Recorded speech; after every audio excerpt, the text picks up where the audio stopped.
56장 서남이 열전. 서남이의 풍속. 서남이의 군장은 10명이었는데 야랑이 가장 강대했다. 그 서쪽에는 미막, 오랑캐를 말합니다. 미막의 무리가 10부락이나 되었는데 전이 가장 강대했다. 전으로부터 북쪽의 군장은 10명이었는데 공이 가장 강대했다. 이들은 다같이 머리를 상투 모양으로 묶고 농사를 지으면서 마을을 이루고 살았다. 그들의 바깥 서쪽으로는 동사 동쪽부터 북쪽으로 여비에 이르기까지를 수, 곤명이라고 불렀다. 이들은 모두 머리를 따내리고 가축을 따라 이리저리 옮겨다니며 일정하게 사는 곳도 없고 군장도 없지만 그 땅은 사방 수천리나 되었다. 수부터 동북쪽에 군장이 10명 있는데 사와 작도가 가장 강대했고 작도부터 동북쪽에 군장이 10명 있는데 염과 방이 가장 강대했다. 그들의 풍습은 어떤 때는 정착하여 살고 어떤 때는 옮겨 다녔는데 모두 촉군 서쪽에 있었다. 염과 방의 동북쪽에 군장이 10명 있는데 백마가 가장 크고 다 저족과 같은 무리였다. 이들은 모두 파와 촉의 서남쪽 바깥에 사는 만이였다.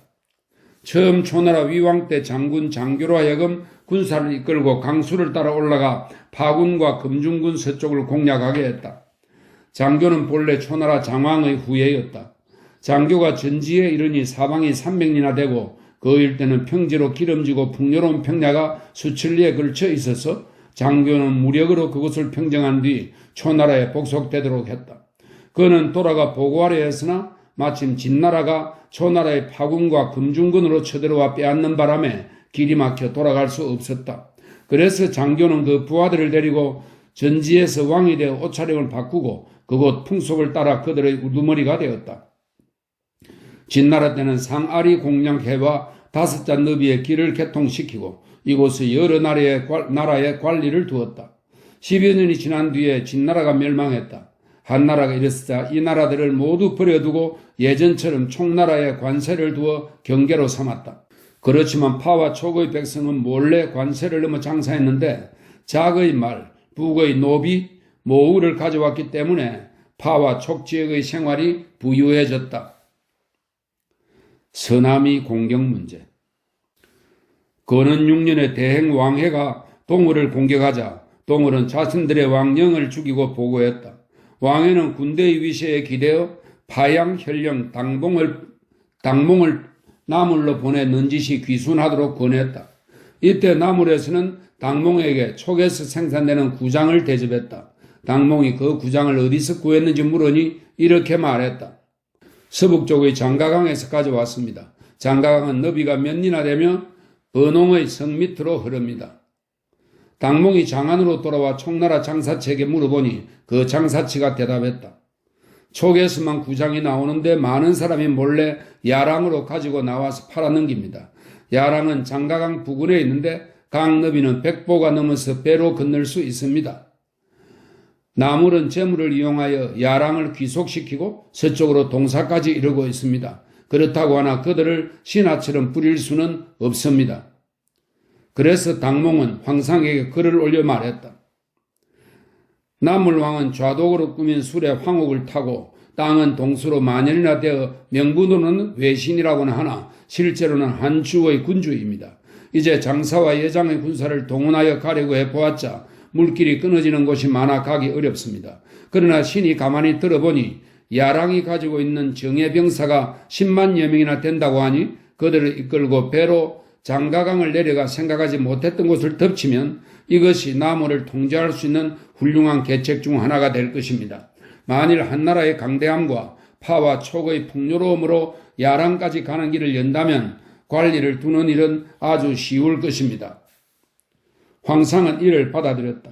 당몽을 랑중장으로 삼아 군사 1000명과 식량, 군수 물자를 운반하는 만여 명을 거느리고 파촉의 작관으로부터 야랑으로 들어가게 하였다. 당몽은 마침내 야랑후 다동을 만나 후한 선물을 준 뒤 천자의 위세와 등망을 일깨우고 그곳에 관리를 두기로 약속하고 그 아들로 하여금 현령으로 삼았다. 야랑 주변의 작은 고을들은 한결같이 한나라 비랑과 명주를 탐내고 있었고 한나라에서 이곳까지 오는 길이 험하기 때문에 끝까지 땅을 차지할 수 없을 것으로 여겨 당몽의 약속을 받아들였다. 당몽이 돌아와 보고를 올리자 한나라는 그 땅을 건의군이라 하였다. 파와 촉의 군사를 동원하여 길을 닦아 북도 연에서부터 장가강까지 통하게 했다.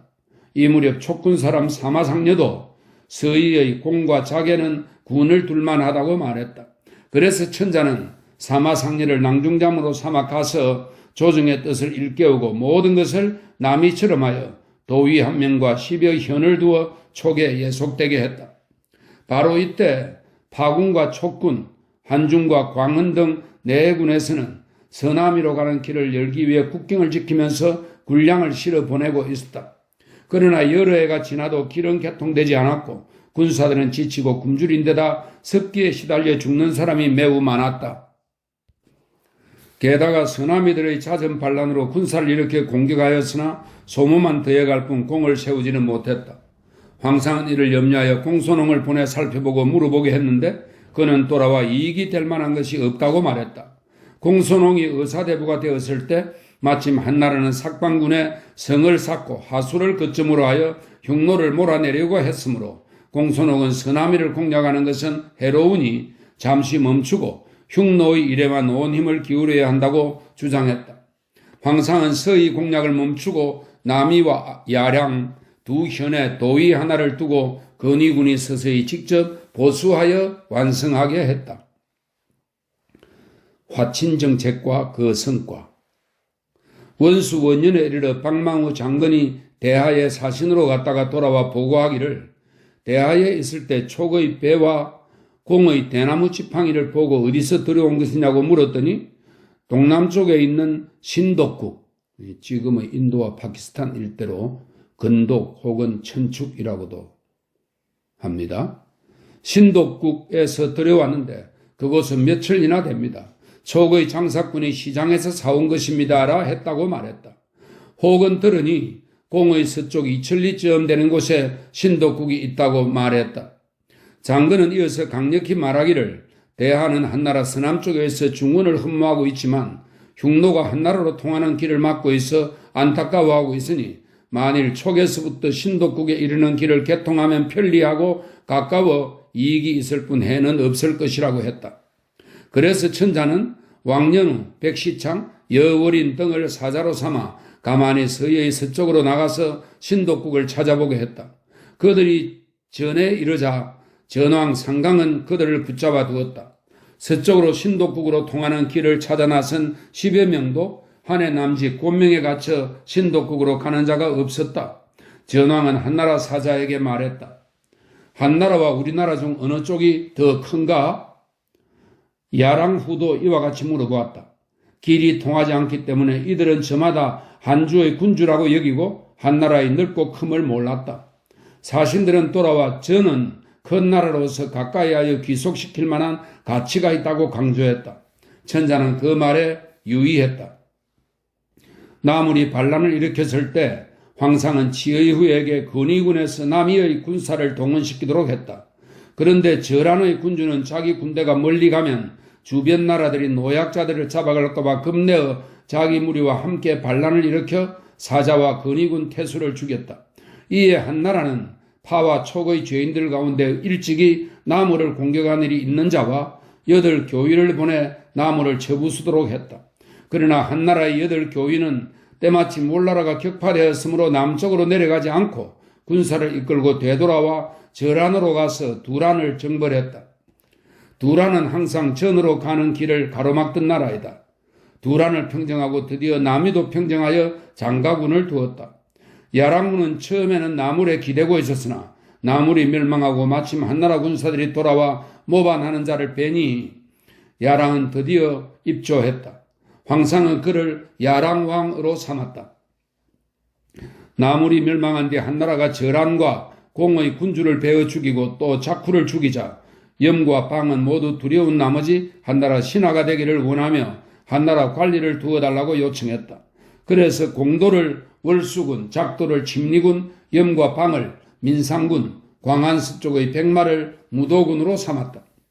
황상은 왕년우를 보내 월나라를 깨뜨리고 남위를 무찌른 한나라 군사의 위세를 자랑하여 전왕에게 입조하도록 넌지시 일깨웠다. 그러나 전왕은 그 무리가 수만 명이나 되고 그 곁으로 동북쪽에 노침과 미막이 있는데 모두 같은 성이어서 서로 돕기 때문에 따르려고 하지 않았다. 노침과 미막에서 한나라 사자와 관리와 군조들을 침범하는 일이 잦았다. 원봉 2년에 천자는 파군과 촉군의 군사를 동원하여 노침과 미막을 쳐서 멸망시키고 군대를 전해 주둔시켰다. 그러나 전왕은 처음부터 한나라에 호의를 가지고 있었기 때문에 죽음을 당하지는 않았다. 전왕은 서남에서 떨어져 나와 나라를 들어 항복하고 한나라 관리를 두며 입조하기를 원했다. 그래서 그곳을 익주군으로 삼고 전왕에게 왕의 인을 주어 예전처럼 그곳 백성의 군장으로 있게 했다. 서남의 군장은 100여 명이나 되지만 야랑과 전만이 왕의 인을 받았다. 저는 작은 나라지만 한나라의 총애를 가장 많이 받았다. 태사공은 말한다. 초나라 조상은 어찌 하늘의 복을 가지고 있다고 할 수 있는가? 주나라 때는 초나라의 선조 육옹이 문왕의 서승이 되어 초나라에 봉해졌고 주나라가 약해졌을 때에도 그 땅이 5천리나 되었다고 하며 진나라가 제후들을 멸망시켰을 때에도 초나라의 후에 장교만이 전왕으로 있었다.